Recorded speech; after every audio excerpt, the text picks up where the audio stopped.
Hello दोस्तों, कैसे हैं आज।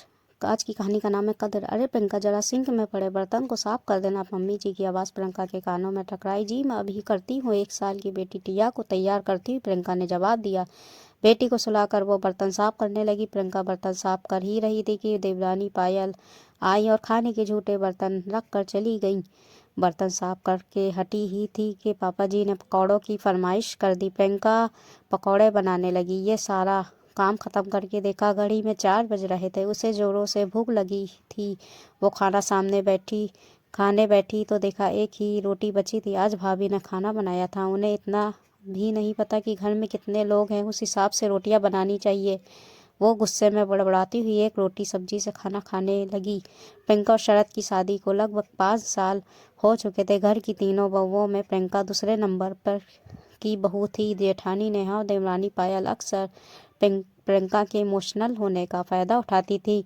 अपना काम अधूरा छोड़कर मोबाइल या टीवी में मस्त हो जाती। बचा हुआ सारा काम प्रियंका को करना पड़ता था, साथ ही बेटी दिया को भी संभालना पड़ता। हालांकि सास और ससुर दोनों को ये बात मालूम थी कि प्रियंका पर काम का बोझ ज़्यादा है, लेकिन दूसरों दोनों बहुओं को कुछ कहकर वो उनकी नज़रों में बुरे नहीं बनना चाहते थे। दूसरी तरफ उनके दोनों बेटे, बड़ा बेटा राहुल, छोटा बेटा विनीत, हर बात में अपनी पत्नियों का साथ देते थे। इसलिए उन दोनों बहुओं को कुछ कहने से उनके सास ससुर भी बचते थे। वहीं दूसरी ओर शरद का स्वभाव अपने दोनों भाइयों से विपरीत था।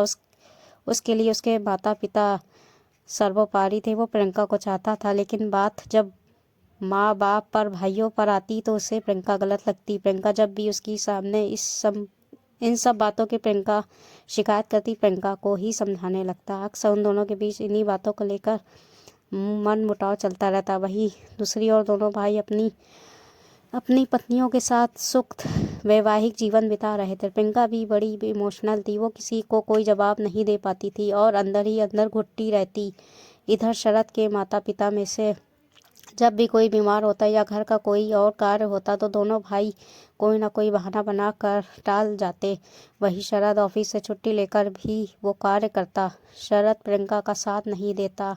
इसी कारण बाकी सब भी प्रियंका को कोई महत्व नहीं देते। दिवाली आने वाली थी। घर में सफाई शुरू हो चुकी थी। दोनों बड़ी और छोटी बहुओं ने फटाफट अपने पतियों के सहयोग से अपने अपने कमरे साफ कर लिए। बाकी के घर की सफाई के वक्त दोनों आधा अधूरा सहयोग करके बहाने बनाकर काम से बचती रहीं। मौसम बदलने की वजह से प्रियंका को सर्दी जुकाम हो गया था। मम्मी जी ने प्रियंका को सहयोग करने को कहा। प्रियंका ने तबीयत ठीक न होने की बात कही तो वो नाराज़ हो गई और अकेले ही काम करने लगी। इसी बीच शरद ऑफिस से आया और उसने माँ को अकेले काम करते हुए देखा तो प्रियंका पर बरस पड़ा। दुख और गुस्से से कांपती हुई प्रियंका खड़ी हुई और काम में लग गई। पानी में लगातार काम करने के कारण उसकी तबीयत ज़्यादा खराब हो गई और वो बेहोश हो गई। उसे हॉस्पिटल ले जाया गया। डॉक्टर ने चेक किया तो पता चला कि लगातार सर्दी जुकाम में काम करने के कारण उसके फेफड़ों में इन्फेक्शन हो गया था। उसका होमोग्लोबिन भी काफ़ी कम हो गया था। मामला बहुत थोड़ा गंभीर था। वही दूसरी ओर मम्मी के बिना टिया का रो रो कर बुरा हाल था। पहली बार शरद को अपनी गलती का एहसास हो रहा था। प्रियंका का मासूम चेहरा बार बार उसकी आंखों के सामने घूम रहा था। इस मुश्किल घड़ी में उसके माता पिता के अलावा कोई और हॉस्पिटल में नहीं था। प्रियंका की एक मुंह बोली बहन टिया को अपने घर ले गई। पूरे 1 हफ्ते के इलाज के बाद प्रियंका की हालत में सुधार आया। शरद प्रियंका से मिलने पहुंचा। प्रियंका घर चलने की जिद कर रही थी। मुझे घर ले चलो शरद, मुझे सबकी याद आ रही है। टिया कैसी है?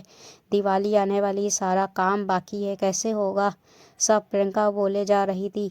टिया ठीक है प्रियंका, विनीता के घर में है। तुम्हारे बीमार होने के बाद विनीता उसे अपने घर ले गई थी। कल तुम डिस्चार्ज हो जाओगी, फिर हम घर चलेंगे। रही बात काम की तो डॉक्टर्स ने तुम्हें रेस्ट करने को कहा है। जब तक तुम ठीक नहीं हो जाती कोई काम नहीं करोगी। लेकिन अब मैं ठीक हूँ शरद। नहीं प्रियंका, तुम ठीक नहीं हो और तुम्हारी इस हालत का जिम्मेदार सिर्फ मैं हूँ। तुम अपने माँ पापा का घर छोड़कर मेरे भरोसे आई थी। तुम्हारा ख्याल रखना मेरी जिम्मेदारी थी, लेकिन मैंने ही तुम्हें नहीं समझा। प्रियंका, गलती मेरी है।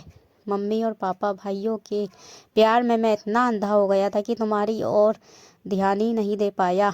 सच है, जिस औरत का पति उसकी कदर नहीं करता फिर उसकी कदर कोई नहीं करता।